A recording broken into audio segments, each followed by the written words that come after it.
এই গুহার অধিবাসীরা, যাদের কথা আমরা প্রতি শুক্রবার পড়ে থাকি, এই মানুষগুলোর আশেপাশে কোনো নবী ছিল না, কোনো আলেম ছিল না, কোনো শায়েখ ছিল না, কোনো সাহাবী ছিল না। নিজেদের জন্য তারা নিজেরাই ছিলেন। আর তারা এমন এক এলাকায় বাস করতেন যেখানে সবাই মূর্তি পূজা করত। আর তারা একটি উপসংহারে পৌঁছেছেন, সৃষ্টিকর্তা শুধু একজন, আমরা এগুলোর উপাসনা করতে পারি না। লান্নাদউ মিন দুনিহি ইলাহান।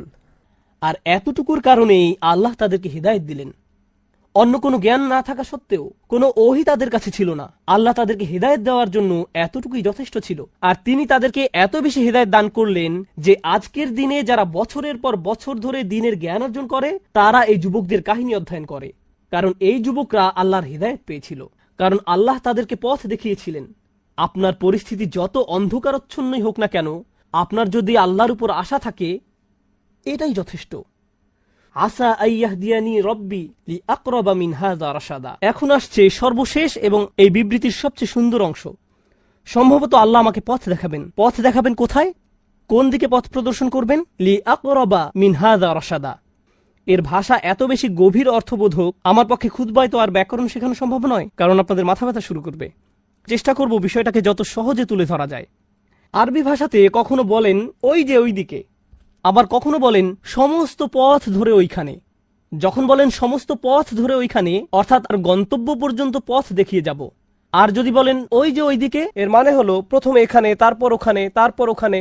কিন্তু যদি বলি সমস্ত পথ ধরে ওইখানে, এর মানে ওইখানেই আপনাকে যেতে হবে, এরপর আর কোথাও আপনাকে যেতে হবে না। যখন লাম ব্যবহার করা হয়, আসা আইয়াহদিয়ানি রব্বি লি আকরাবা, এই লাম ইঙ্গিত করে এটা হলো আল মুনতাহা। এর চেয়ে উচ্চতর আর কিছু চাওয়ার নেই এই দুনিয়ায়। এটা যদি পেয়ে যাও, শ্রেষ্ঠ আর কিছু পাওয়ার নেই। যদি ইলা শব্দটি ব্যবহার করা হতো, অর্থ হতো তোমাকে প্রথমে ওইখানে যেতে হবে, তারপর অন্য কিছুর উদ্দেশ্যে। সুতরাং এই আয়াতে আমি আপনি এমন কিছু প্রার্থনা করছি, এমন কিছু চাচ্ছি যার চেয়ে উত্তম আর কিছু নেই। এটাই চূড়ান্ত সমাপ্তি। এখন সেই চূড়ান্ত সমাপ্তিটি কি? লিআকরাবা মিন হাযা, এটার চেয়ে নিকটবর্তী। আমি আশা করছি আল্লাহ আমাকে পথ দেখাবেন এটার চেয়ে চূড়ান্ত সমাপ্তির আরো নিকটে। এটা বলতে কি বোঝানো হয়েছে? এখন আমি যে অবস্থায় আছি, চলুন বোঝার চেষ্টা করি এখানে আসলে কি বোঝানো হচ্ছে। আমাদের সবার আলহামদুলিল্লাহ সুম্মা আলহামদুলিল্লাহ কোনো না কোনো মাত্রায় হেদায়েত রয়েছে। আমরা যে শুক্রবারে আল্লাহর ঘরে একত্রিত হয়েছি, এটা প্রমাণ করে যে আল্লাহ আমাদের সবাইকে কোনো না কোনো মাত্রায় হেদায়েত দিয়েছেন। কাউকে তিনি বেশি হেদায়েত দিয়েছেন, আবার কাউকে কম হেদায়েত দিয়েছেন। সালাতে কারো মনোযোগ বেশি থাকে, আবার কারো কম মনোযোগ থাকে। আমরা সবাই একই পর্যায়ে নেই, এটা সত্য। কিন্তু জানেন এই দোয়া আমাদের কি শেখাচ্ছে? আমার চূড়ান্ত লক্ষ্য হলো আমাকে আল্লাহর আরো নিকটবর্তী হতে হবে। আমি এখানে এজন্য আসিনি যে নিজেকে অন্য একজনের সাথে তুলনা করব। আমি এখানে এসেছি শুধু নিজের আজকের অবস্থানের সাথে নিজেকে তুলনা করতে। আমি যদি শুধু নিজের এখনকার অবস্থা উন্নতির জন্য কাজ করে যেতে পারি, এটাই আল্লাহর সামনে চূড়ান্ত সফলতা। এর চেয়ে চূড়ান্ত কোনো সফলতা নেই। আপনি কোনোদিন নিখুঁত হবেন না, আমিও কোনোদিন নিখুঁত হতে পারবো না। আমরা যা করতে পারি তা হলো আরেকটু ভালো হওয়া, এরপর আরেকটু ভালো, এরপর আরেকটু ভালো। শুধু দিন দিন ক্রমাগত উন্নতির চেষ্টা করুন। যদি কেউ এভাবে আল্লাহর নিকটবর্তী হওয়ার চেষ্টায় রত থেকে মারা যায়, সে সফল। অনেক মানুষ কি করে জানেন? তারা অন্যদের সাথে নিজের তুলনা করে। আহা, সে তো পুরো কুরআন মুখস্থ করে ফেলেছে, দেখো কি সুন্দর তার তেলাওয়াত, সে প্রতিদিন মসজিদে যায়, আজানের পূর্বে এসে উপস্থিত হয়, সে যে আল্লাহর কত ইবাদত করে, সে কত বেশি জানে, সে আরবি জানে, তাফসির জানে, এটা জানে, ওটা জানে, তারা মুসলিম হিসেবে আমার চেয়ে কত উত্তম পোশাক পরে। নিজেকে অন্যের সাথে তুলনা করবেন না। আল্লাহ আপনার কাছে এটা চান না। আল্লাহ আপনাকে অন্যের পাশে রেখে তুলনা করবেন না। তিনি তো আপনাকে এমনকি দুনিয়াতেও অন্যের সাথে তুলনা করতে চান না। আর আখিরাতের কথা বাদই দিলাম। ওয়ালা তাতামান্নাউ মা ফাদ্দালাল্লাহু বিহি বা'দুকুম আলা বা'দ। অন্য মানুষদেরকে যা দেওয়া হয়েছে তার আকাঙ্ক্ষা করো না, নিজের প্রতি এমন অন্যায় করো না। তাহলে আমরা কি শিখছি? উদাহরণস্বরূপ আমরা শিখছি, আপনি আজকে কোরআন তেলাওয়াত শেখা শুরু করলেন, আপনার বয়স হয়ে গেছে ৩৫ বছর যাবত বইটা খুলেও দেখেননি। সিদ্ধান্ত নিলেন আজ থেকে কোরআন তেলাওয়াত করার। আপনি এমনকি বিসমিল্লাহও পড়তে পারছেন না, আরবি বা অক্ষরটি দেখতে কেমন সেটাও ভুলে গেছেন। আপনার বয়সের মানুষেরা বড়দের মতো করে পড়তে পারে, এখন আপনাকে বাচ্চাদের মতো শিখতে হচ্ছে। এতে কোনো সমস্যা নেই। আপনি যখন আলিফ পড়া শিখছেন, বা পড়া শিখছেন এবং আল্লাহর দিকে কিছুটা অগ্রসর হয়েছেন, এখন এই অবস্থায় যদি আপনার মৃত্যু হয়, আপনি হয়তো একজন হাফেজে কোরআনের চেয়ে উত্তম, যে সম্পূর্ণ কোরআন মুখস্থ করেছে, কিন্তু এর প্রতি কোনো কদর নেই। কে নিজেকে আরো উত্তম মানুষ হিসেবে গড়তে চায়, জানা যাবে অন্তর থেকে, আর আল্লাহ সেটা জানেন। তাই আল্লাহর দিকে অগ্রসর হওয়ার ক্ষেত্রে এখন যে অবস্থায় আছেন তাকে ছোট করে দেখবেন না। মানুষ আপনাকে ছোট করে দেখতে পারে, কিন্তু আল্লাহ আপনার চেষ্টাকে ছোট করে দেখেন না। মনে হয় যেন আল্লাহর কাছ থেকে হিদায়ত পাওয়া অনেক কঠিন, আর আল্লাহ হিদায়তের দরজাকে বিস্তীর্ণ রূপে খোলা রেখেছেন। তিনি শুধু আমাদেরকে বলেছেন এই দোয়া করার জন্য, ইয়া আল্লাহ আমাকে পথ দেখান, লি আকরাবা মিন হাযা রাশাদান। রশাদান মানে সত্য পথের হিদায়ত। এই আয়াতের শেষ শব্দ রশাদান ইঙ্গিত করছে আপনি যে এই দোয়াটি করছেন তা প্রমাণ করে আপনি ইতোমধ্যে কিছুটা হিদায়ত পেয়ে গেছেন। আপনার বলা উচিত নয় আমি পথভ্রষ্ট। এই আয়াত স্বীকার করে নিচ্ছে আল্লাহ যে আপনাকে দোয়া করার সামর্থ্য দিয়েছেন, এই সামর্থ্য নিজেই আল্লাহর পক্ষ থেকে আপনার জন্য একটা হেদায়েত। আল্লাহ আপনাকে আরো দিবেন, তিনি আরো দিবেন এবং তিনি আরো দিবেন। মুসলমানরা এমনই আশাবাদী এক জাতি, যখন পৃথিবীতে হেদায়েত নেমে আসে তখন এর সাথে প্রশান্তি আসে, ইতমিনান আসে, হৃদয় প্রশান্তিতে পূর্ণ হয়ে যায়। তাদের অনুসরণ করো যারা তোমাদের কাছে কোনো বিনিময় প্রত্যাশা করে না। এটাই সরল অনুবাদ। অনুসরণ করো যে তোমাদের কাছে কোনো বিনিময় চায় না। ওয়াহুম মুহতাদুন, আর তারা সরল পথে অঙ্গীকারবদ্ধ। মুসলিমরা কোরআনের যে ধারণাগুলোকে ভুল বুঝেছে এটি তারই। কোরআন বলেছে যে তারা কোনো বিনিময় প্রত্যাশা করেনি। ভাই, আপনার প্রোগ্রামের জন্য কেন ফি নির্ধারণ করেছেন?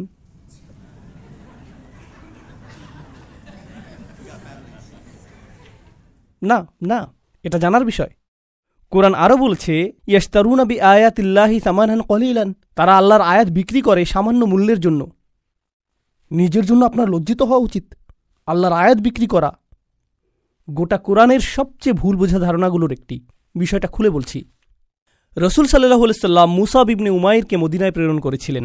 জানেন আপনারা, মুসাব ইবনে উমাইর ছিলেন অত্যন্ত প্রতিভাবান তরুণ, যাকে মদিনায় প্রেরণ করা হয়েছিল কোরআন শিক্ষা দেওয়ার জন্য। তিনি ছিলেন অত্যন্ত ধনী পরিবারের সন্তান, কিন্তু তার পরিবার তাকে ত্যায্য করেছিল। এরপর তার পরিধানের বস্ত্রও ছিল না। বদরের যুদ্ধে তিনি শহীদ হলেন। কাফনের কাপড় দিয়ে যখন তার পা আবৃত করা হলো, মাথা উন্মুক্ত হয়ে গেল। আবার যখন মাথা আবৃত করার চেষ্টা করা হলো, পা উন্মুক্ত হয়ে গেল। রসুল সাল্লাল্লাহু আলাইহি সাল্লাম তাকে মদিনায় প্রেরণ করলেন কি শিক্ষা দেওয়ার জন্য? কোরআন। সকালের নাস্তার জন্য তিনি কি খাবেন? সূরা বাকারা। দুপুরে কি খাবেন? রাতে কি খাবেন? রাসূল সাল্লাল্লাহু আলাইহি সাল্লাম তার জন্য বেতনের ব্যবস্থা করেছিলেন, যাতে তিনি তার কাজ করতে পারেন। কোরআন শিক্ষাদানের জন্য তাকে অর্থ প্রদান করা হয়েছিল। তারা আল্লাহর আয়াতকে বিক্রি করে, এই কথার অর্থ কি জানেন? এর মানে কি? এর মানে হলো আয়াতগুলোর নির্দিষ্ট অর্থ রয়েছে, কিন্তু মানুষ তা শুনতে চায় না। তো আপনি অর্থ পরিবর্তন করে দিলেন, আর মানুষ যা শুনতে চায় আপনি তাই বললেন, যার ফলে তারা আপনার প্রতি রাগান্বিত হবে না। আপনি মানুষকে এমন জবাব প্রদান করেন যা শুনে তারা ভালো বোধ করবে, আর তারা যা শুনতে ভালো বোধ করবে না সেগুলো আপনি এড়িয়ে গেলেন। এভাবেই তারা আপনাকে পছন্দ করতে থাকে, আর আপনি নিজের জনপ্রিয়তা ধরে রাখেন। এটাই সামান্য মূল্যে আয়াত বিক্রি করা। সামান্য মূল্য বলতে এখানে মানুষের সন্তুষ্টিকে বোঝানো হচ্ছে। বুঝতে পারছেন? এখানে আয়াতটি হলো তার অনুসরণ করো যে তোমাদের কাছে কোনো বিনিময় চায় না। এমন কাউকে অনুসরণ করো যে তোমার কাছে কোনো বিনিময় চায় না। আসুন এটা বুঝি। এটা সকল নবীদের একটা মূলনীতি। প্রত্যেক নবী এমন জাতির মাঝে এসেছেন যেখানে গুরুতর কোনো সমস্যা ছিল, আর যখন একটি জাতির গুরুতর কোনো সমস্যা থাকে, মূলত একটি জাতির ভারসাম্যপূর্ণ থাকা চাই। কিন্তু যখন তারা কোনো অপরাধ সংঘটিত করে, তখন তারা ভারসাম্য হারাতে থাকে, আর ভারসাম্যহীনতা খারাপ হতেই থাকে, হতেই থাকে, হতেই থাকে। এটা এমন অবস্থায় পৌঁছে যখন গোটা জাতিটা ভেঙে ছিন্ন ভিন্ন হওয়ার উপক্রম হয়। আর রাসূলের কাজ হলো তাদেরকে সেই ভারসাম্যহীনতা থেকে টেনে তোলা এবং আবারও সঠিক অবস্থানে নিয়ে আসা। বুঝতে পারছেন? কিন্তু যখন একটি ভারসাম্যহীনতা জনপ্রিয় হয়ে যায়, সকলে এটা করতে থাকে, সকলেই এতে অভ্যস্ত হয়ে যায়, আর এটা উদযাপনের বিষয়ে পরিণত হয়, এটাই ফ্যাশনে পরিণত হয়, তখন এটার বিরুদ্ধে বলা কি সহজ? না। উদাহরণস্বরূপ এখনকার সময়ে সমকামিতার বিরুদ্ধে বলাটা বেশ কঠিন হয়ে গিয়েছে, তাই না? লূত আলাইহিস সালাম কি এমন সময়ে বসবাস করেছেন যখন এটা জনপ্রিয় ছিল? হ্যাঁ। তাকে কি এর বিরুদ্ধে কথা বলতে হয়েছিল? হ্যাঁ। তিনি কি এর জন্য বিরোধিতার সম্মুখীন হয়েছিলেন? হ্যাঁ। বিষয়টা কোরআনে আসার পেছনে কারণ রয়েছে। আপনি যদি এর বিরুদ্ধে বলেন, মানুষ আপনার দিকে তেড়ে আসবে। লূত আলাইহিস সালামের কথা কোরআনে এজন্যই এসেছে। যখন আপনি এমন বিষয় নিয়ে কথা বলেন যাতে গোটা সমাজ আচ্ছন্ন থাকে, তারা এই বিষয়টির প্রশংসা করে, আর আপনি এর বিরুদ্ধে কথা বলেন, তখন তারা আপনার দিকে তেড়ে আসবে। এখন যদি আপনি অর্থ উপার্জন অব্যাহত রাখতে চান, অথবা যদি আপনি সেই সমাজে বসবাস অব্যাহত রাখতে চান, আপনি যদি নিরাপদ অবস্থানে থাকতে চান, তখন আপনি কোন বিষয়গুলো এড়িয়ে যাবেন? সেই বিষয়গুলো যা নিয়ে তারা আচ্ছন্ন। আপনি অন্য কোনো বিষয় নিয়ে কথা বলবেন। লূত আলাইহিস সালাম শুধু পিতামাতার প্রতি সৎ ব্যবহার নিয়ে কথা বলতে পারতেন। তিনি শুধু কথা বলতে পারতেন প্রতিবেশীর সাথে উত্তম আচরণ নিয়ে। তিনি শুধু নামাজ নিয়ে কথা বলতে পারতেন।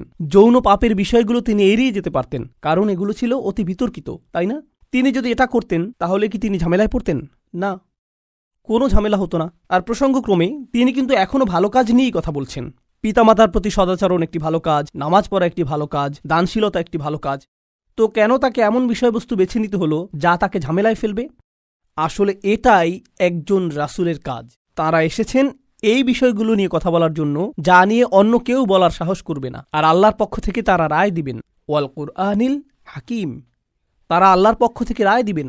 আর এটা বারবার বারবার বারবার বারবার দিবেন। সেই সমাজের মূল্যবোধকে আক্রমণ করবেন আর বারবার বারবার আক্রমণ করবেন। কিন্তু এক্ষেত্রে তারা পরোয়া করেননি, কারণ এই পাপ কাজগুলোর বিরুদ্ধে কথা বলতেই হবে। আর নিশ্চিতভাবেই যখন কেউ এটা করেন, কোনো বিনিময়েই তারা আগ্রহী থাকেন না, কারণ বিনিময় থেকে বঞ্চিত হওয়ার জন্য এই কাজগুলোই যথেষ্ট।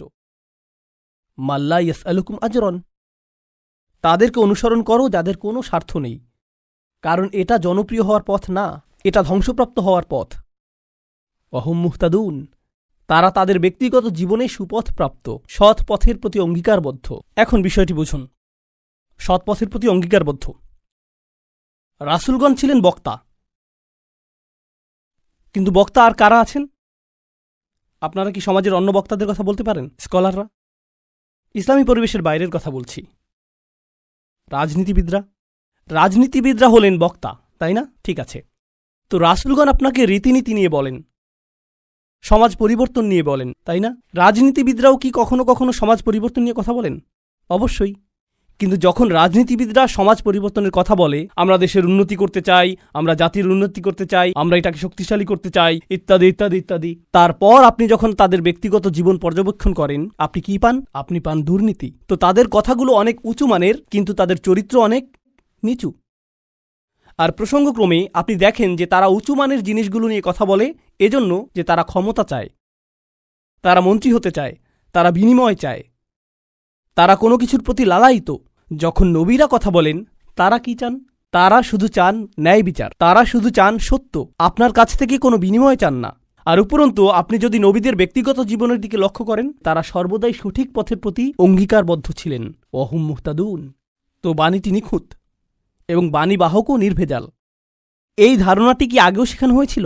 হ্যাঁ, ইন্নাকা লামিনাল মুরসালিন আলা সিরাতিম মুস্তাকিম। আরেকবার পুনরালোচনা, কোরআন এরকমটাই করে, আয়াতগুলো পরস্পর সম্পর্কযুক্ত। এখন পরের আয়াতে অমালি, অর্থাৎ আমার কি সমস্যা হয়েছে, সেই মানুষটি এখনও কথা বলছেন, সেই রজুল, সেই আদর্শ ব্যক্তি, আল্লাহর ইচ্ছায় যার নাম আমরা কোনো একদিন জান্নাতে জানতে পারব। তিনি বলেছেন, আমার কি সমস্যা হয়েছে? লা আবুদুল্লাযী ফাতারানি, আমি কি সেই সত্তার উপাসনা করব না যিনি অস্তিত্বহীন অবস্থা থেকে আমাকে গড়েছেন? ওয়া ইলাইহি তুরজাউন, আর তোমাদের সকলকে তারই কাছে ফিরিয়ে নেওয়া হবে। এখন মালি, In Arabic we say وما لي لا أفعل التي شأنها أن يوردها المتكلم في رد على من أنكر عليه فعلا।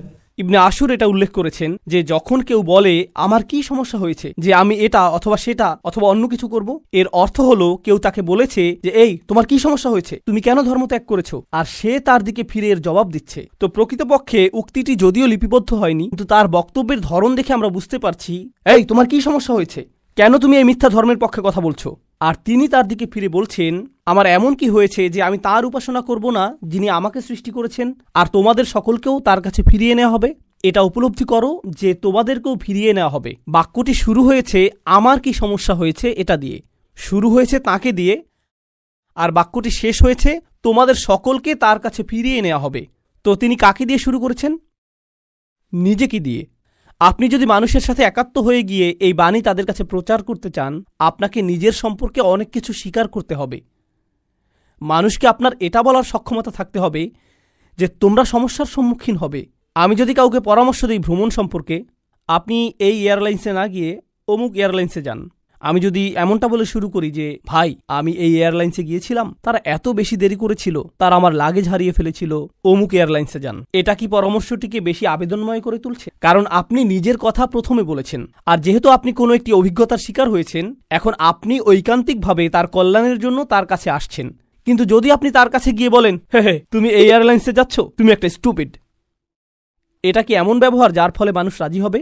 না, বরং এটা অপমানজনক। তিনি নিজের সম্পর্কে বলছেন, কারণ তিনি চান না যে তারা তাকে ঘৃণা করুক। তিনি ঘৃণার উদ্রেককারী কোনো কথা বলতে চান না, তিনি একপাশে কোনো কথা বলতে চান না, তিনি শুধু তার নিজের সম্পর্কে কথা বলতে চান। দেখো আমার দিক থেকে এটা হবে বড় ধরনের অপরাধ, দেখো আমার দিক থেকে এটা হবে বড় ধরনের অপরাধ যদি আমি তাকে উপেক্ষা করি যিনি আমাকে সৃষ্টি করেছেন। তোমরা সকলেও তার কাছে ফিরে যাচ্ছ। এটা কথা বলার খুবই ভালোবাসাপূর্ণ উপায়, যেটা তিনি ইতিমধ্যে শুরু করেছেন ইয়া কওমি বলার মাধ্যমে। এজন্যই তিনি তার জাতির প্রতি ভালোবাসার টানে ছুটে এসেছিলেন। তো তিনি বললেন, ওমা লিয়া লা আ'বুদুল্লাযী ফাতারানি ওয়া ইলাইহি তুরজাউন আত্তাখিযু মিন দুনিহি আলিহা। আমার কি তাকে ছাড়া অন্য কাউকে উপাস্য মানা উচিত? ইউরিদনির রহমানু বিদুররিন, যদি আর রহমান বা অবিশ্বাস্য রকম দয়ালু সত্তা সিদ্ধান্ত নেন যে কোনো ক্ষতি নেমে আসবে, লা তুগনি আন্নি শাফাআতুহুম শাইআ, অন্য সকল মিথ্যা উপাস্য মিলে আমাকে মুক্ত করতে সক্ষম হবে না। তাদের সকলের মিনতি, তাদের সকলের মধ্যস্থতা, তাদের এই অনুরোধ যে হে আল্লাহ তাকে ছেড়ে দিন, সে আমার উপাসনা করত, এগুলোর কোনোটাই কাজে আসবে না। লা ইউনকিযুন, তারা আমাকে রক্ষা করতে পারবে না। যদি আল্লাহ আমার প্রতি অসন্তুষ্ট হন, এই সব প্রতিমা আমাকে পরিত্রাণ দিতে পারবে না, এই সব পৌরাণিক উপাস্যগুলো আমাকে রক্ষা করতে পারবে না। কেন আমি অন্য কারো কাছে যাব? জানেন তিনি এখানে কি করছেন? তিনি তাদের ধর্মের সমালোচনা করেছেন, তাই না? কারণ তারা অন্য উপাস্যে বিশ্বাস করে। কিন্তু এভাবে না বলে যে তোমাদের কি সমস্যা, কেন তোমরা এই সকল উপাস্যে বিশ্বাস করছো, তারা তোমাদের রক্ষা করতে পারবে না। এর পরিবর্তে তিনি বললেন, কিভাবে আমি এই সকল উপাস্যে বিশ্বাস করতে পারি? তারা আমাকে সাহায্য করতে পারবে না। কাকে? আমাকে। আমি শুধু আমার নিজেকে নিয়ে চিন্তিত। আত্তাখিযু মিন দুনিহি আলিহা ইন ইউরিদনির রহমান, যদি আর রহমান আমার উপর কোনো ক্ষতি নামানোর সিদ্ধান্ত নেন। প্রথমত তিনি আমি সর্বনামটি ব্যবহার করেছেন, কারণ এখন তিনি তাদের মূর্তিগুলো নিয়ে কথা বলবেন। আপনি অন্য মানুষের ধর্ম নিয়ে কথা বলতে পারেন যতক্ষণ এটা আপনার সাথে প্রাসঙ্গিক হয়। কেন এটা আপনার কাছে যুক্তিসঙ্গত মনে হয় না? তাদের সম্পর্কে না, বরং আপনার সম্পর্কে। এই জিনিসটা আমার কাছে যুক্তিসঙ্গত মনে হয় না, এই জিনিসটা আমার সাথে যায় না, এটা আমি আমার নিজের জন্য সঙ্গতিপূর্ণ মনে করি না। কেন আপনি এভাবে কথা বলবেন? কারণ আপনি এটাকে আত্ম অহংকারের প্রতিযোগিতায় পরিণত করতে চান না। এখানে দ্বিতীয় বিষয়টি হল আর রহমান, যদি আর রহমান অকল্যাণ দেওয়ার সিদ্ধান্ত নেন, তারা আমাকে রক্ষা করতে পারবে না। দাঁড়ান, আর রহমান শব্দটির অর্থ কি? যিনি অকল্যাণ দেন। এর অর্থ কি? আর রহমান অর্থ যিনি দয়ালু, যিনি যত্ন করেন, যিনি ভালোবাসা প্রদর্শন করেন। তো কেন তিনি বলছেন যে আর রহমান যদি কোনো অকল্যাণ করতে চান? আর রহমান শব্দটি এবং ক্ষতি শব্দটি একে অপরের সাথে যায় না, তাই না? তারা একসাথে যায় না। জানেন তিনি তাদেরকে কি বলেছেন? তোমরা আর রহমানকে নিয়ে এর আগে উপহাস করেছ। তোমরা বলেছ মা আনজালার রহমান মিন শাই, আর রহমান কোনো কিছু প্রেরণ করেননি। তারা ইতিমধ্যেই এই নামটি ব্যবহার করেছে। তার নাম অবিশ্বাস্য রকম ক্ষমাশীল এবং অত্যাধিক ক্ষমাশীল, কিন্তু এর অর্থ এই নয় যে তার অকল্যাণ সাধন করার ক্ষমতা নেই। আপনি তার নাম থেকে সুযোগ নিতে পারবেন না, আর ভাবতে পারবেন না যে কোনো কিছুই হবে না। আরে ভাই, আল্লাহ মহান, কোনো সমস্যা হবে না। কিছু মানুষ আল্লাহর সাথে আপোষ মীমাংসা করতে চায়। আমি আল্লাহর জন্য এত কিছু করি, আমি যদি সামান্য কয়েকটি বিষয় কখনোই না করি, এতে কোনোই সমস্যা নেই।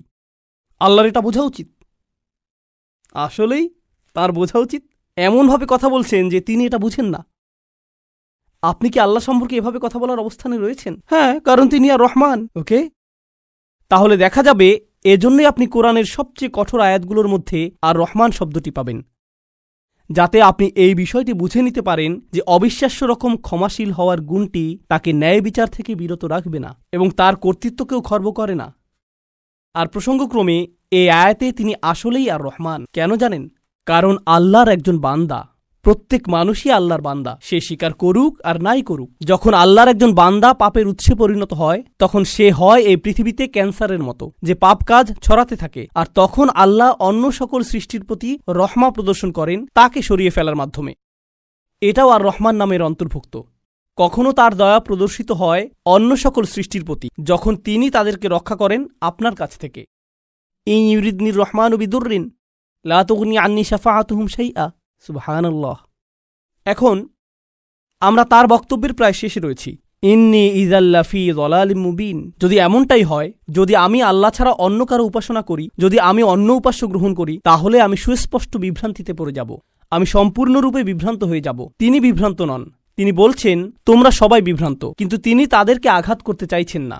তাই তিনি বলছেন আমি অত্যন্ত বিভ্রান্তিতে পড়ে যাব যদি আমি এমনটা করি। ইন্নী আমানতু বিরব্বিকুম, আমি ঈমান এনেছি তোমাদের প্রভুর প্রতি, তোমাদের প্রতিপালকের প্রতি। তিনি বলেননি যে আমি ঈমান এনেছি আমার প্রভুর প্রতি, আমার প্রভুর প্রতি। তিনি বলেছেন আমি ঈমান এনেছি তোমাদের প্রভুর প্রতি। তিনি আমি থেকে তুমিতে পরিবর্তন করলেন। আমি আপনাদেরকে একটা সমীকরণ দিচ্ছি, আমি যোগ তুমি সমান সমান আমরা, আমি যোগ তুমি সমান কি আমরা।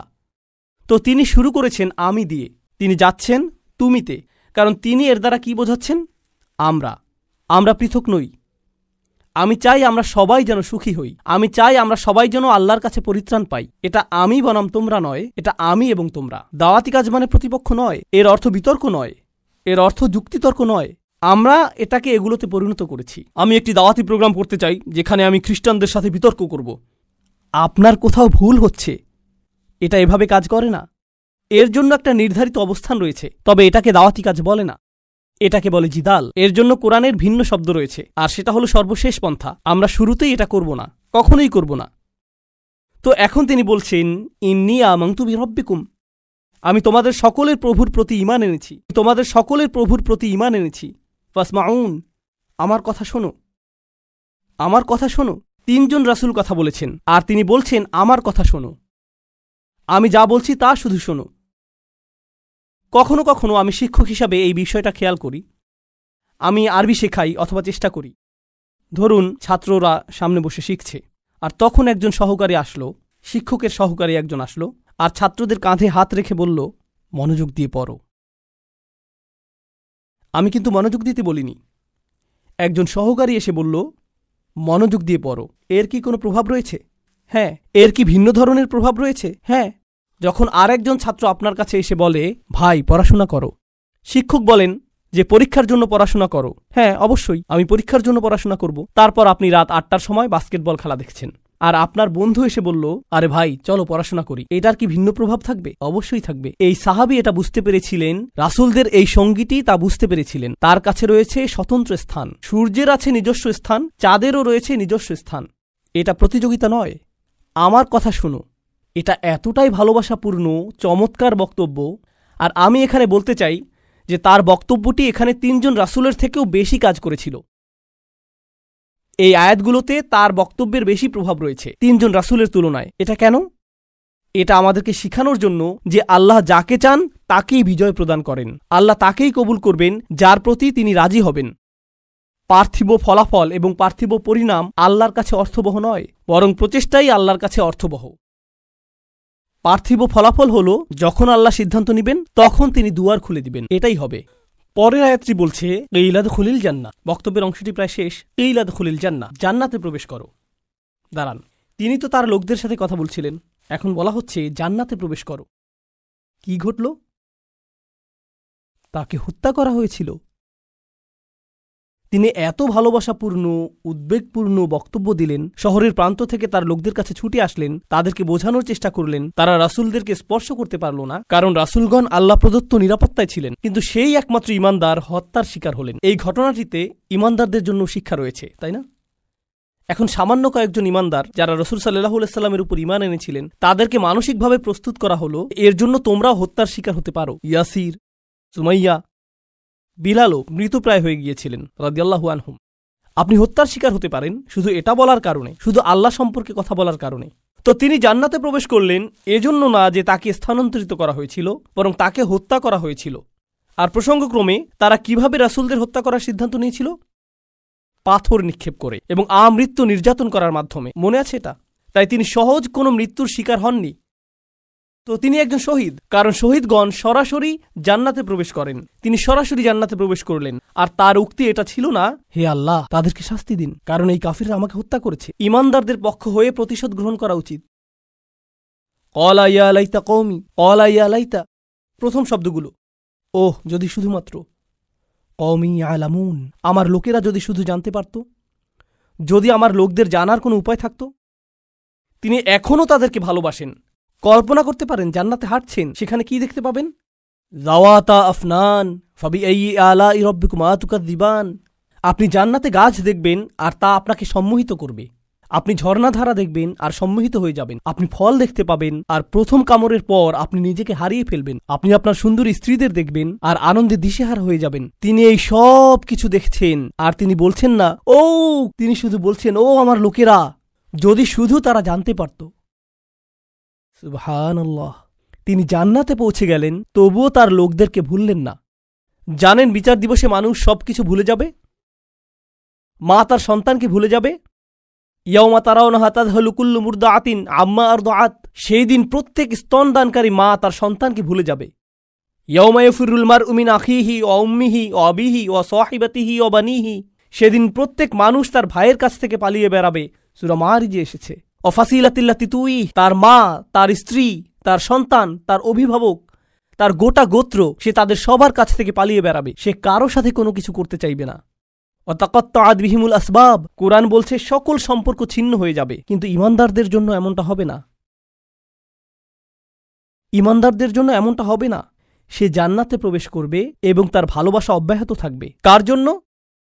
তার লোকদের জন্য, যারা হলো কাফির এবং নবীদের শত্রু, কারণ তারা এখনো জীবিত এবং এখনো তাদের আশা রয়েছে। আপনি এমন মানুষের উপর আশা ছাড়বেন না যারা এখনো জীবিত। আর আল্লাহ এমনভাবে আমাদের কাছে বর্ণনা করেছেন যেন তিনি তখনও ঘটনা দেখছিলেন। আল্লাহ তাকে দুনিয়ার ক্যামেরা ভিউ প্রদান করেছিলেন যাতে তিনি দেখতে পারেন যে কি ঘটছে। আর তিনি জান্নাত থেকে দেখে বলছেন যদি তারা জানতে পারে। তিনি বলেননি যে যদি তারা জানতে পারত, আলিমু, বরং তিনি বলছেন ইয়া লাইতা কওমি আলামুন, যদি শুধু তারা জানতে পারে। তিনি এখনই দেখছেন কি ঘটছে, আল্লাহ তাকে দেখাচ্ছেন। সুবহানাল্লাহ। আর তারপর আপনি বুঝতে পারেন যে একনিষ্ঠতা আসলে কি। আমরা মুসলিমরা একনিষ্ঠতার কৃত্রিম ধারণা তৈরি করেছি। আমি এটা মানতে পারি না। একনিষ্ঠতা শব্দটিকে নিয়ে আমরা যা করছি, তুমি যা করো তার সবকিছুতে ইখলাস থাকতে হবে। সব সময় তোমার নিয়তকে যাচাই করে চলবে। এখনই যাচাই করুন। কারণ যদি একনিষ্ঠতা না থাকে তাহলে তোমার কোনো কাজেরই মূল্য থাকবে না। আর তোমার একনিষ্ঠতা থাকতে হবে শুধু এবং শুধুমাত্র আল্লাহর জন্য। আমি এর সাথে দ্বিমত পোষণ করব। আমি জানি এখনই আমাকে হত্যা করতে আসবেন না। রাসূল সাল্লাল্লাহু আলাইহি সাল্লাম একজন মানুষের কথা বলছেন যে অনেক পাপ করেছে, অনেক পাপ। সে নামাজ পড়ে না, কিছুই করে না। একদিন সে হাঁটতে হাঁটতে একটি তৃষ্ণার্ত কুকুর দেখতে পেল। তৃষ্ণায় কুকুরটির জিহ্বা বের হয়ে আছে। আর লোকটি সিদ্ধান্ত নিল যে নিজে পান করার আগে সেই কুকুরটিকে পান করাবে। শীঘ্রই লোকটি মারা গেল আর আল্লাহ তাকে জান্নাত দান করলেন। হ্যাঁ, আসুন ঘটনাটা খেয়াল করি। এই লোকটি, সে কি বিশ্বাসী? আমরা জানি না। সে কি নামাজ পড়ে? না। যখন সে কুকুরটিকে পান করাচ্ছিল, সে কি বলেছিল যে দাঁড়াও, আগে নিয়তের ইখলাস এনে নেই, আমি শুধু এটা করছি আপনার জন্য, ইয়া আল্লাহ, কুকুরের এই বের হয়ে থাকা জিহ্বা আমার কাছে মূল্যহীন, আমি শুধু আপনার সন্তুষ্টি কামনা করি, আর তারপর আমি কুকুরটিকে পানি খাওয়াই। তিনি এমনটা করেছিলেন? তিনি শুধুই কুকুরটির জন্য খারাপ বোধ করেছিলেন এবং কুকুরটিকে পানি পান করিয়েছিলেন, তাই না? তো কুকুরটির জন্য তার উদ্বেগের ব্যাপারে তিনি একনিষ্ঠ ছিলেন, তার ইখলাস ছিল, তাই না? এখানে এই ঈমানদারটি তার লোকদেরকে ভালোবাসেন, কিন্তু তিনি কি বলেছেন যে এটা যদি আল্লাহর জন্য না হতো তাহলে আমি আমার লোকদের ঘৃণা করতাম। তিনি এজন্য তাদেরকে ভালোবাসেন কারণ তারা তারই লোক, আর এটাই তার লোকদের জন্য একনিষ্ঠতা। ইবাদতের ক্ষেত্রে আল্লাহর প্রতি আপনার একনিষ্ঠতা থাকতে হবে, আপনার পিতামাতার প্রতি আপনার একনিষ্ঠতা থাকতে হবে, শুধু আল্লাহর জন্য না, বরং এজন্য যে তারা আপনার পিতামাতা। আপনার একনিষ্ঠতা থাকতে হবে অন্য মুসলিমদের জন্য, কারণ তারা আপনার মুসলিম ভাই। আপনার একনিষ্ঠতা থাকতে হবে আপনার প্রতিবেশীর জন্য। আপনার একনিষ্ঠতা থাকতে হবে আপনার কাজের প্রতি, আপনার লেখাপড়ার প্রতি। আপনার একনিষ্ঠতা থাকতে হবে আপনার ব্যবসায়ের অংশীদারের প্রতি। এই সব কিছুই একনিষ্ঠতা। আপনি কৃত্রিমভাবে এটা বানাতে পারবেন না। না, আমি তোমার বন্ধু হতে পারবো না, কারণ এটা আল্লাহর সন্তুষ্টির জন্য না। আমরা শুধু একসাথে বাস্কেটবল খেলবো, আর এটা আখিরাতে আমার কোনো কাজে আসবে না। আমি জানি না কে এই অদ্ভুত কথা আপনাকে শিখিয়েছে। যখন আপনি আপনার নিয়ত যাচাই করছেন বাস্কেটবল খেলায় বল ছোড়ার আগে, কারণ এতে কোনো ইখলাস নেই। এটা এইভাবে কাজ করে না। আমাদের নিয়তের পরিচ্ছন্নতা থাকতে হবে, এটা নিশ্চিত। আমাদের নিয়তকে পুনরায় যাচাই করতে হবে, এটা নিশ্চিত। একনিষ্ঠতার গণ্ডি আল্লাহর প্রতি একনিষ্ঠতার চেয়েও অনেক বেশি। এই একনিষ্ঠতা তার সকল সৃষ্টির প্রতিও প্রযোজ্য। মানুষের প্রতি আপনার নিয়ত পরিচ্ছন্ন থাকতে হবে, কৃত্রিমভাবে নয়। তো এই ছিল তার নিজের লোকদের প্রতি ভালোবাসা, এমনকি জান্নাতে যাওয়ার পরও। এখানে আল্লাহ আসলে বর্ণনা করছেন যে মানুষের প্রতি ভালোবাসা হলো জান্নাতি মানুষের গুণ। আমি আবারও বলছি, নিজের লোকদের প্রতি ভালোবাসা হলো জান্নাতি মানুষের গুণ। তো যখন আপনি এমন মুসলিম দেখেন যারা সব সময় মানুষের প্রতি রাগান্বিত, তারা সব সময় অন্য মুসলিমদের প্রতি রাগান্বিত, তারা নিজেদের পরিবারের প্রতি রাগান্বিত, তারা সবচেয়ে বেশি রাগান্বিত অমুসলিমদের প্রতি। তারা রাগান্বিত রাগান্বিত এবং রাগান্বিত। এটা জান্নাতি মানুষের গুণ না। ইয়া লাইতা কওমি ইয়ালামুন। এখন তিনি এই বক্তব্যটি দিলেন তার লোকদের প্রতি। আমরা এমনকি তার নামও জানি না, আর তার কথাগুলো কিয়ামত পর্যন্ত পাঠ করা হবে। এখন আপনার এবং আমার কথোপকথনগুলোর কথা ভাবুন। আমরা কথা বলি আইফোন নিয়ে, আমরা কথা বলি গাড়ি নিয়ে, আমরা কথা বলি খেলাধুলা নিয়ে। এই কথাগুলো কোথায় যাবে? এই কথাগুলো কি চিরদিন থেকে যাবে?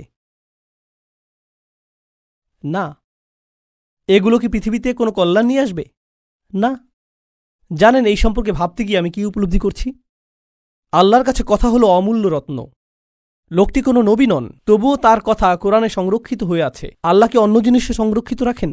অকুল্লা শাইইন আহসাইনাহু ফি ইমামিম মুবিন। আল্লাহ বলছেন যে আমি সবকিছুই সংরক্ষণ করে রাখি। তিনি সবকিছুই সংরক্ষণ করে রাখেন। তো কোন জিনিসটি আপনি সংরক্ষণ করে রাখতে চান? ভালো কিছু, কোনো একনিষ্ঠ পরামর্শ?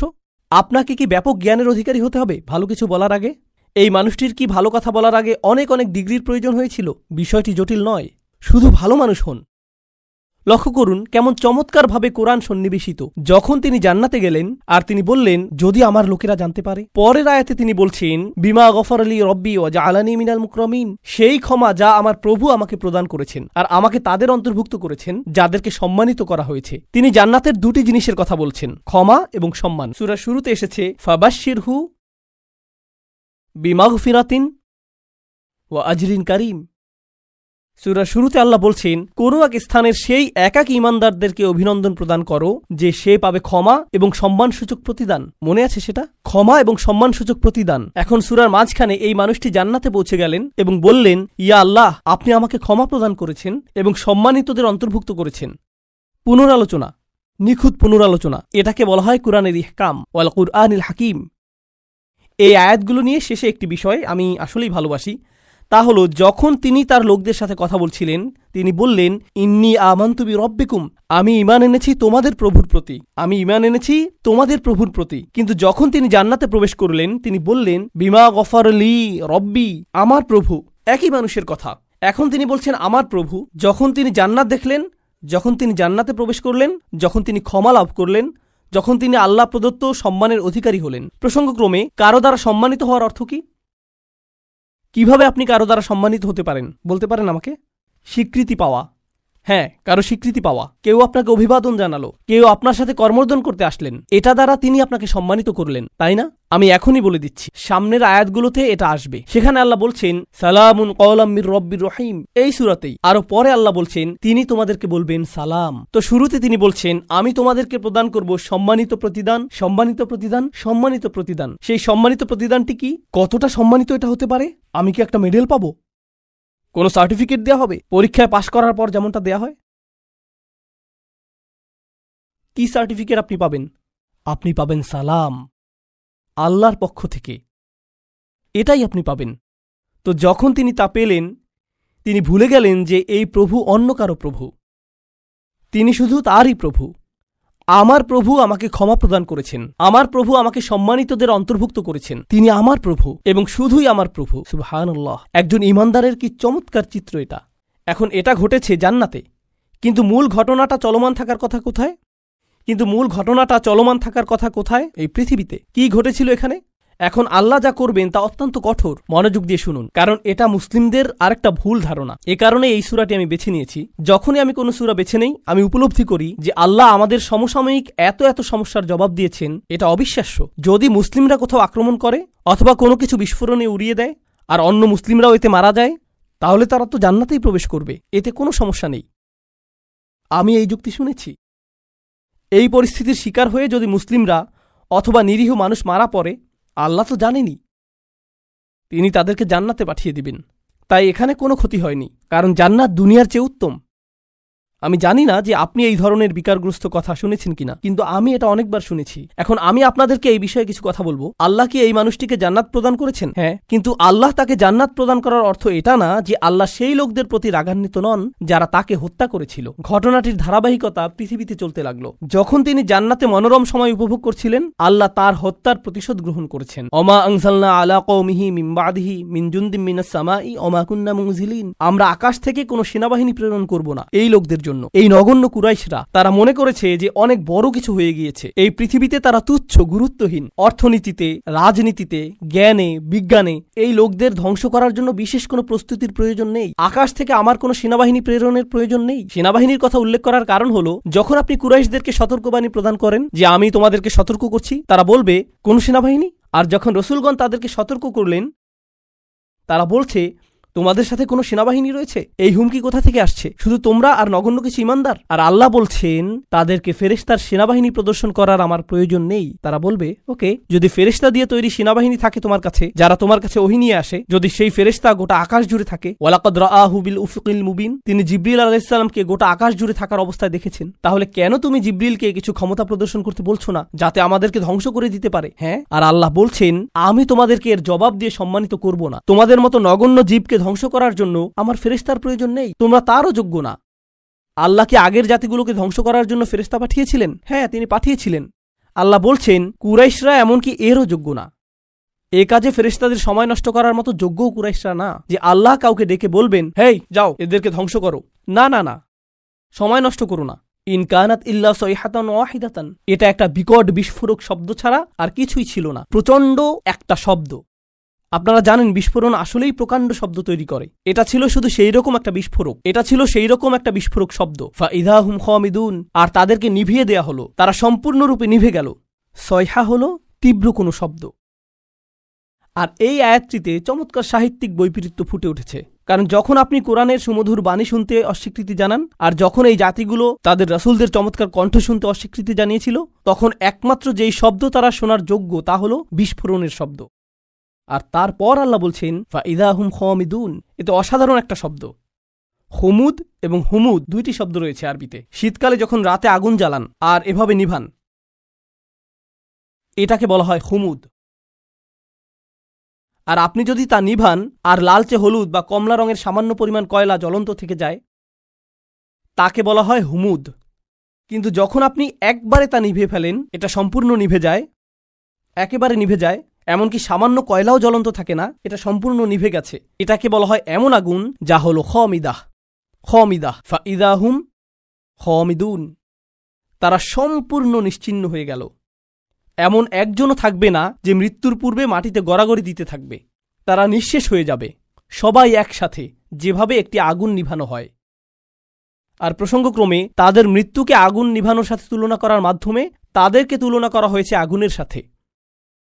আর আপনি যদি তাদেরকে আগুনের সাথে তুলনা করেন, তাহলে এর অর্থ হল তারা বিপজ্জনক।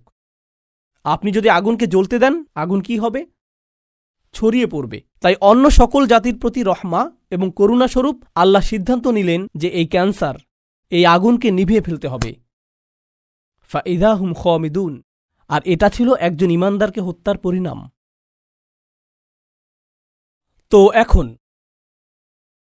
দ্বিতীয় এই অনুচ্ছেদটির উপসংহারে এসেছে, ইয়া হাসরাতান আলাল ইবাদ মা ইয়াতিকুম মির রাসূলিন ইল্লা কানু বিহি ইস্তাহজিউন।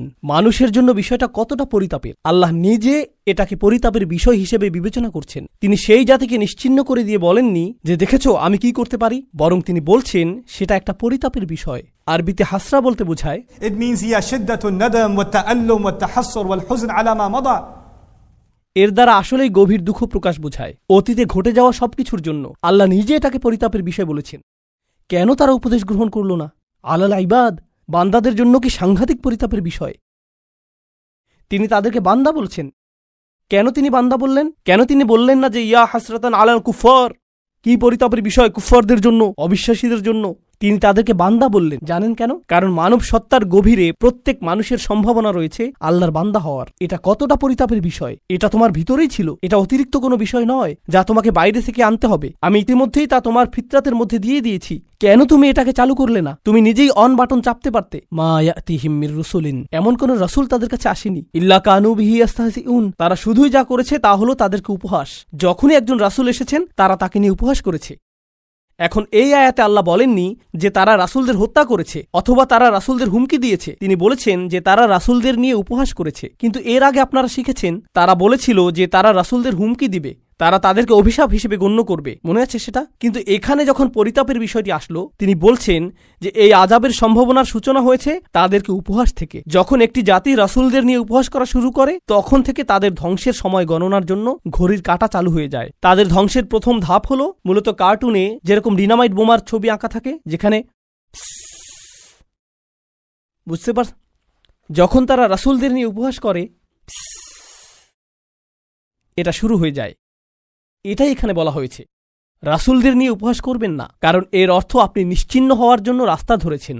এখন যখন আল্লাহ বলছেন কত রাসূল এসেছে কিন্তু তারা ঈমান আনেনি, তারা শুধু উপহাস করেছে। আপনি সূরাটির শুরুতে শিখেছেন ওয়াসাওয়াউন আলাইহিম আনযারতাহুম আম লাম তুনদিরহুম লা ইউমিনুন।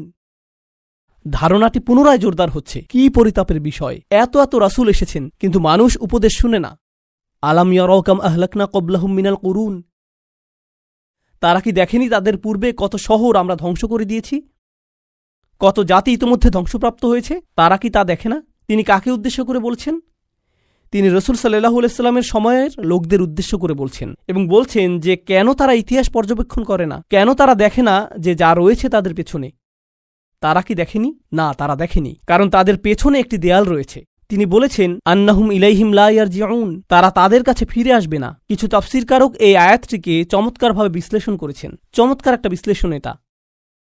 তারা বলে যে তারা তাদের কাছে ফিরে আসবে না। অর্থ হলো সেই জাতিগুলো যেগুলো ধ্বংস হয়েছে, যেহেতু তারা সম্পূর্ণ নিশ্চিহ্ন হয়ে গিয়েছে আর কেউ রক্ষা পায়নি, তাদের কারোরই সন্তান অথবা বংশ টিকে থাকেনি, তো তোমাদের কেউ বলতে পারবে না যে তোমরা ফেরাউনের বংশধর অথবা লুতের জাতির বংশধর অথবা সালেহ বা শুআইবের জাতির বংশধর, যেহেতু সেই জাতিগুলো সম্পূর্ণ নিশ্চিহ্ন হয়ে গিয়েছিল। তোমরা তাদের কারো কাছে ফিরে যাও না। আপনারা জানেন মানুষ বলে থাকে যে আমার রক্ত রাসূল সাল্লাল্লাহু আলাইহি ওয়াসাল্লামের বংশে ফিরে যায়। এর অর্থ এই না যে তারা তাদের কাছে ফিরে আসবে না, বরং তোমরা তাদের কাছে ফিরে যাও না, কারণ তাদের ভবিষ্যৎ প্রজন্ম এবং বংশ সম্পূর্ণরূপে নিশ্চিহ্ন হয়ে গিয়েছিল। আন্নাহুম ইলাইহিম লা ইয়ারজিউন। তো তোমরা যখন মনে করো যে তোমাদের ভবিষ্যৎ রয়েছে, তোমরা এত আত্মবিশ্বাসী কেন যে আসলেই তোমাদের ভবিষ্যৎ রয়েছে? আর প্রসঙ্গক্রমে যেহেতু তাদের নামও সম্পূর্ণ মুছে গেছে, হয়তো সেজন্যই আল্লাহ শহরটির নাম উল্লেখ করেননি।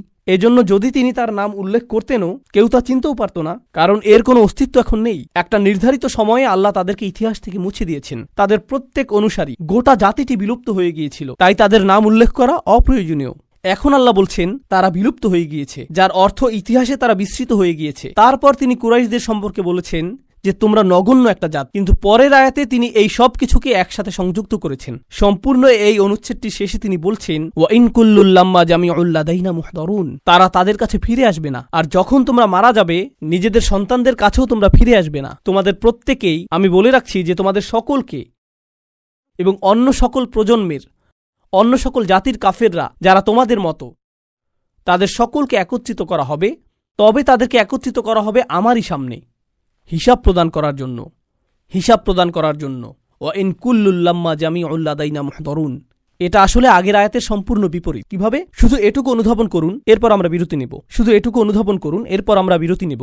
আগের আয়াতে আল্লাহ বলছেন যে তারা আর ফিরে আসবে না, একবার যখন চলে যাবে তারা চলেই যাবে। এই আয়াতে তিনি বলছেন আসলে তারা ফিরে আসবে না তোমাদের কাছে, কিন্তু তারা ফিরে আসবে আমার কাছে। আর যখন তারা আসবে, তারা এবং বিভিন্ন জাতি থেকে তোমাদের সকল দূরবর্তী আত্মীয়রা, কারণ তোমরা ফেরাউনের অনুসারীদের আত্মীয়, তোমরা লুতের জাতির লোকদেরও আত্মীয়, এবং প্রজন্ম থেকে আসা তোমরা সকল কাফেররা, আমি তোমাদের সকলকে একত্রিত করব, আর তারপর তোমাদের সকলকে আমার সামনে হাজির করা হবে। ওয়া ইন কুল্লুল লাম্মা জামিউল লাদাইনা মুহদারুন, এটাই সেই হুমকি যা এখন প্রদান করা হলো।